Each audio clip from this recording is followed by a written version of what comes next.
Hello viewers, আসসালামু আলাইকুম। বাংলাদেশে অনেক সরকারি বেসরকারি ব্যাংক আছে, তার ভিতর ব্র্যাক ব্যাংক এবং আস্থা এবং খুব বিশ্বস্ত একটি ব্যাংক। বন্ধুরা, আপনি যদি ব্র্যাক ব্যাংকে অ্যাকাউন্ট করে থাকেন, আপনি ভালো একটা কাজ করছেন। ব্র্যাক ব্যাংকের আস্থা অ্যাপসের মাধ্যমে আপনি যাবতীয় সব কিছু করতে পারবেন। মোবাইল রিচার্জ, ক্যাশ আউট এবং ফাইল ট্রান্সফার এবং দেশ বিদেশ থেকে আপনি খুব সহজেই আনতে পারবেন কার্ডের মাধ্যমে, এবং কার্ডের মাধ্যমে থেকে আপনি ট্রান্সফার করে বিকাশে নিতে পারবেন। তো বন্ধুরা, আপনি যদি ব্র্যাক ব্যাংকে অ্যাকাউন্ট করে থাকেন এবং আস্থা অ্যাপ যদি আপনি ইউজ করেন, অতি সহজে কিন্তু আপনার ক্রেডিট এবং ডেবিট কার্ডটি অ্যাক্টিভ করতে পারবেন। বন্ধুরা, আপনি যদি কাস্টমার কেয়ারে ফোন করেন 16322 নাম্বারে, সেক্ষেত্রে আপনাকে অনেক ধরনের প্যারার ভিতর করতে হয়। তো বন্ধুরা, আপনি অতি সহজেই আস্থা অ্যাপের মাধ্যমে আপনি আপনার ডেবিট কার্ডটি বা ক্রেডিট কার্ডটি কিন্তু অতি সহজেই আপনি অ্যাক্টিভ করতে পারবেন। কীভাবে অ্যাক্টিভ করবেন এবং বিস্তারিত এই ভিডিওতে আপনাদের আমি দেখাবো। তো বন্ধুরা, ভিডিওটি ভালো লাগলে কিন্তু অবশ্যই একটা লাইক করবেন, এবং চলুন কথা না বাড়িয়ে আমরা চলে যাই কীভাবে আস্থা অ্যাপের মাধ্যমে আপনার ক্রেডিট কার্ড বা ডেবিট কার্ডটি অ্যাক্টিভ করা যায়। সর্বপ্রথম বন্ধুরা, আপনারা ব্র্যাক ব্যাংকের আস্থা অ্যাপটি ডাউনলোড করে নেবেন।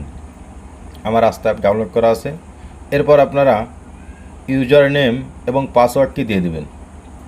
ইউজার নেম এবং পাসওয়ার্ডটি সঠিক দিতে হবে, নাহলে আপনি অ্যাপসে ঢুকতে পারবেন না। তো বন্ধুরা, multi currency card, dual currency card থেকে কিন্তু অনেক ভালো।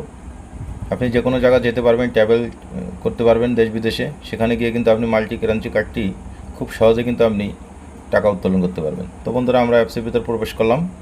এরপরে আপনারা উপরে বাম পাশে দেখবেন 3 ডট মেনু আছে। আপনি 3 ডট মেনুতে ক্লিক করবেন। বন্ধুরা, আমরা এই ভিডিওতে দেখাচ্ছি কীভাবে মাল্টি কারেন্সি কার্ড অ্যাক্টিভ করতে হয়। নতুন আপনি মাল্টি কারেন্সি কার্ড কীভাবে অ্যাক্টিভ করবেন এবং পিন কীভাবে সেট করবেন সেটা দেখাবো। তো বন্ধুরা, অবশ্যই আপনারা দেখবেন। এরপরে বন্ধুরা, আপনারা সার্ভিসে ক্লিক করবেন। তো ভিডিওটি কিন্তু শেষ অবধি দেখবেন। তো বন্ধুরা, সার্ভিসে ক্লিক করার পর আপনাদের এভাবে একটা ইন্টারফেসে নিয়ে আসবে। এখানে আপনারা বন্ধুরা দেখবেন কার্ড ম্যানেজমেন্ট, কার্ড ম্যানেজমেন্টে ক্লিক করবেন। কার্ড ম্যানেজমেন্টে ক্লিক করলে আপনাদের নতুন একটা অপশনে নিয়ে যাবে। তো বন্ধুরা দেখুন, তবে আপনার কার্ডটি ডেবিট কার্ড না ক্রেডিট কার্ড আপনি কার্ডে লেখা থাকবে, আপনি দেখে নেবেন। ম্যাক্সিমামই বন্ধুরা ডেবিট কার্ডই হয়। তো আপনি ডেবিট কার্ডের উপরে আপনার স্কুলটা ডেবিট কার্ডের উপরে রাখবেন। রাখার পর আপনাকে এভাবে আপনাকে দেখাবে। আপনি স্কুল করে একটু নিচের দিকে যাবেন। যাওয়ার পর বন্ধুরা, প্রথম আপনার কার্ড নাম্বারটি শো করবে।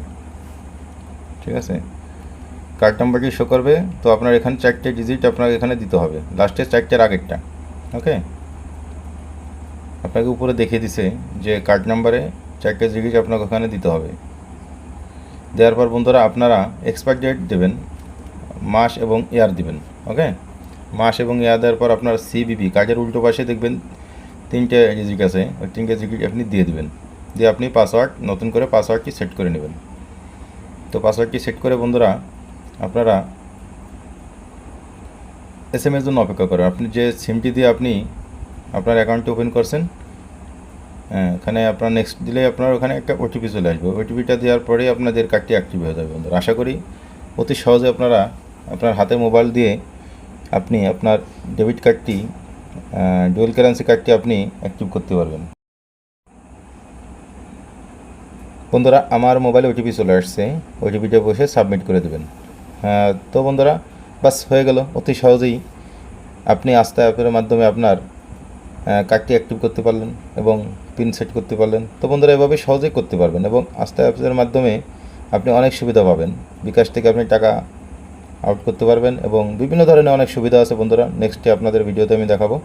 তো বন্ধুরা, ভিডিওটি ভালো লাগলে অবশ্যই একটা লাইক দেবেন এবং আমাদের চ্যানেলটি সাবস্ক্রাইব করে পাশে থাকবেন। ধন্যবাদ, ভালো থাকবেন। আল্লাহ হাফেজ, আসসালামু আলাইকুম।